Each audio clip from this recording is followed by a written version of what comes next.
Welcome to Adesh study centre. आज हम लोग इस वीडियो में भाज्य संख्या और अभाज्य संख्या के बारे में पढ़ेंगे कि भाज्य संख्या क्या होता है और अभाज्य संख्या क्या होता है। तो पहले हम भाज्य संख्या को समझ लेते हैं कि भाज्य संख्या क्या होता है। देखिए, इसको इंग्लिश में कहते हैं कंपोजिट नंबर। कंपोजिट नंबर क्या होता है? तो परिभाषा है कि वैसी संख्या जो एक और अपने आप के अलावे किसी दूसरी संख्या से भी विभाजित होती है उसे भाज्य संख्या कहते हैं। देखिए, इसे यौगिक संख्या भी कहते हैं।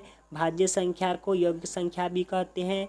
एग्जाम्पल देखिए, 4, 6, 8, 9, 10, 12, 14, 15, 16, 18, 20 डॉट डॉट डॉट इन्फिनिटिव तक। देखिए, एग्जाम्पल को हम परिभाषा समझ लेते हैं। देखिए, एक यानी कि 4 एक से भी कट जाएगा, अपने आप यानी कि स्वयं से भी कट यानी कि 4 से भी कट जाएगा, और किसी दूसरी संख्या यानी कि यह 2 से भी कट जाएगा। देखिए, यहाँ पर 14 को ले लेते हैं, जो 1 से भी कट जाएगा, अपने आप यानी कि 14 से भी कट जाएगा, 2 से भी कट जाएगा, 7 से भी कट जाएगा, तो किसी दूसरी संख्या से भी कट गया। अब देखिए, नोट में देखते हैं कि सबसे छोटी भाज्य संख्या क्या होता है। तो सबसे छोटी भाज्य संख्या 4 होता है। तो उम्मीद करता हूँ कि आप भाज्य संख्या के बारे में समझ गए होंगे।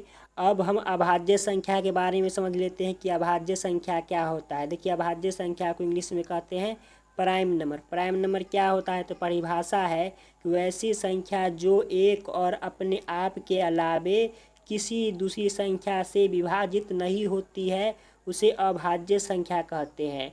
देखिए, अभाज्य संख्या को रूट संख्या भी कहते हैं। एग्जाम्पल देखिए, 2, 3, 5, 7, 11, 13, 17, 19, 23 डॉट डॉट डॉट इन्फिनिटिव तक।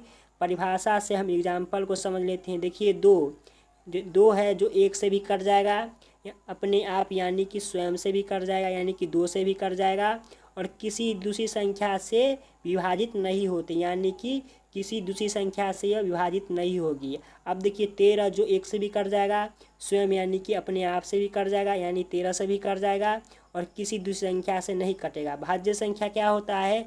किसी दूसरी संख्या से भी कट जाती है, लेकिन अभाज्य संख्या क्या है? कि किसी दूसरी संख्या से नहीं कटती है। अब देखिए, नोट में क्या है, पहला नोट है कि सबसे छोटी सम अभाज्य संख्या क्या होता है? तो 2 होता है। देखिए, यहाँ इस पर एग्जाम्पल में देखिए कि 2 एक ऐसा संख्या है, सिर्फ यह सम संख्या है, लेकिन यहाँ पर जितना भी संख्या है यह सब संख्या विषम संख्या है। 2 सिर्फ सम संख्या है। अब देखिए, दूसरा नोट क्या है कि एक न तो भाज्य संख्या है और न तो अभाज्य संख्या। तो उम्मीद करता हूँ कि आप बिल्कुल भी समझ गए होंगे कि भाज्य संख्या क्या होता है और अभाज्य संख्या क्या होता है। तब मिलते हैं एक नए वीडियो में, तब तक के लिए जय हिंद।